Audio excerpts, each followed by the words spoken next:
Good morning বন্ধুরা, welcome to রিয়াভি blog. আজকের ব্লগটা একটু মিনি ব্লগ হতে চলেছে। আশা করি তোমরা এটাকেও পছন্দ করবে। যদিও আজকে খুব হ্যাপাজেট গেছে দিনটা।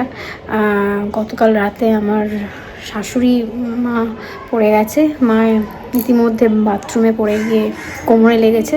তাই জন্য আমি আর বাবা খুব সকাল থেকে প্রচণ্ড ব্যস্ত।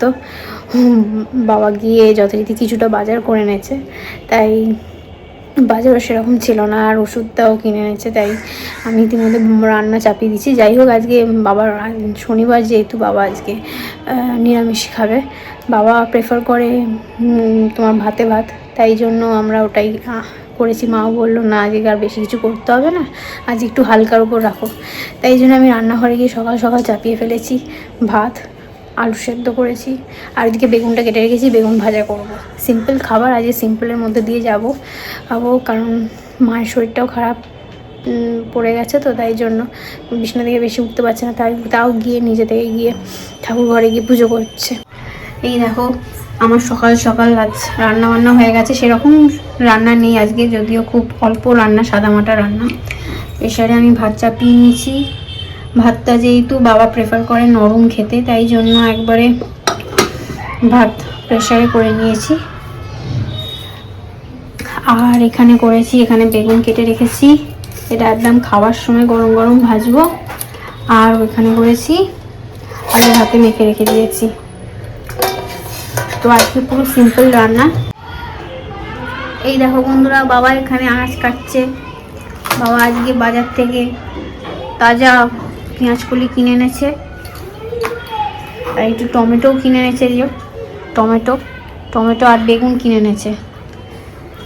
মা, বাবা পেঁয়াজকলি দিয়ে কী হবে আজ হবে না, পরে হবে। পেঁয়াজকলি ভাজা হবে, আলু দিয়ে পেঁয়াজকলি ভাজা হবে।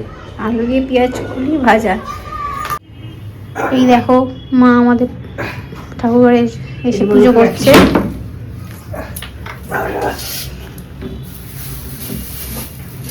মালা পড়ে গেছে সবার গলায়।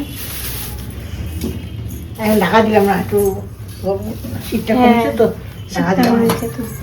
শীত কমেছে, তাই জন্য ব্ল্যাঙ্কেট গুলো পরে চলে গেছে, আর চাপা দেওয়া হচ্ছে এখন। আজকে থেকে ওনার চাপাটা উঠলো, সবাই একদম ব্ল্যাঙ্কেট চাপা দিয়ে গায়ে মুড়ি দিয়ে বসেছিল। কাজ কম নাই, কি আর করবি? কাজ কম থাকলে শুয়ে যেতে হতো না। তাই তো, কাজ কম নাই, তাই শুয়ে থাকি। হ্যাঁ, আমরা খেতে বসে গেছি। আজ হয়েছে আমাদের আলু ভাতে। কি দিয়ে দিয়েছে মা? প্লেন ভাত আর বেগুন ভাজা। বাবা কেমন লাগছে খেয়ে? আমার শুধু এটা ভালো লাগে, সেদ্ধ খুব ভালো লাগে। আমারও ভালো লাগছে, করে দিয়েছে সেদ্ধ খেয়ে খেয়ে। শরীর শরীর ভালো থাকে সেদ্ধ খেয়ে অন্তত। তুমি যোগা খাওয়া মনে পড়ে যাচ্ছে। ঠিকই বলে, সেদ্ধ খেয়ে কিন্তু আলাদাই, পেটও ঠিক থাকে, শরীরও ঠিক থাকে, আর ভালো লাগে খেয়ে। আলু দিতে নুন শেষে লাগলো তাই দিলাম। চলো খাওয়া যাক। না, সন্ধেবেলা তো হয়েছে, চলো মাকে জিজ্ঞেস করা যাক এই সন্ধেবেলা কি জল খাবার হবে। মা, কি জল খাবার হবে সন্ধেবেলা? বাবা তো বললো চিড়া পোলাও খাবে, তাই করো। বাবা বলছে চিড়ে পোলাও খাবে। হ্যাঁ, সেটাই করো। ঠিক আছে, তাহলে সন্ধ্যাবেলা চিড়ে পোলাও করা যাক। চলো। হ্যালো বন্ধুরা, রান্নাঘরে আমি চলে এসেছি। সন্ধ্যাবেলা চিড়ের পোলাও গরমা গরম হবে, সেটা করতে চলো করি গিয়ে চিড়ের পোলাও। এই দেখো, অলমোস্ট ডান চিড়ের পোলাও।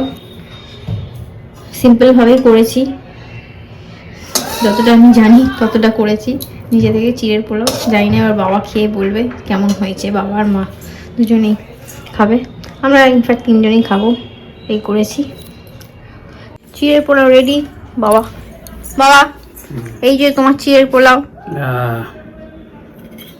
গরম গরম চিড়ের পোলাওটা খেতে ভালোই লাগে। হ্যাঁ, খাও।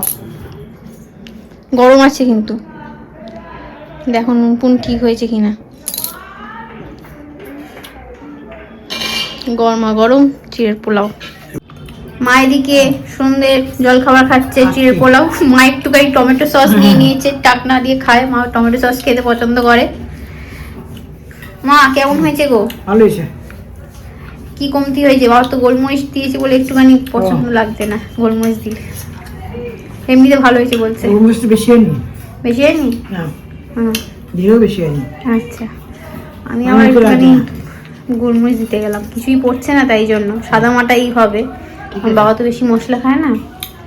নিয়ে আসলো ওটা। হ্যাঁ, যাই খাওয়া যাক।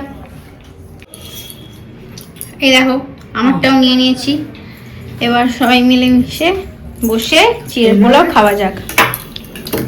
চলো খাওয়া যাক। তোমরাও জানিও সন্ধ্যের জল খাবার তোমরা কে কি খাও, কি পছন্দ করো, কমেন্টসে জানিও। হ্যালো বন্ধুরা, আজকের মতো ব্লগটা আমরা এখানেই শেষ করছি। বিকজ যদিও আগেই বলেছিলাম ব্লগটা শুরু করতে গিয়ে যে এই ব্লগটা খুব ছোটোর উপর হবে, সেরকমভাবে অতটা কিছু আমরা তুলতে পারিনি, কারণ ন্যাচারালি আমরা যতটা করার চেষ্টা করি পুরোপুরি ন্যাচারাল। কারণ আজকে মায়ের শরীরটা খুবই খারাপ, সেরকম করে তাই জন্য অতটা শ্যুট করতে পারিনি। খুব ব্যস্ততায় দিনটা কেটেছে আজকে। তাই তোমরা প্রে করো আমার মা যাতে সুস্থ হয়ে যায়, এবং প্লিজ লাইক করো, শেয়ার করো ফ্রেন্ডসদের সাথে আমাদের ব্লগটি, এবং সাবস্ক্রিপশন করতে ভুলো না প্লিজ বেল আইকনটা প্রেস করে যেও। And thank you for watching us and thank you for giving us so much love. আজকের মতো গুড নাইট, বাই।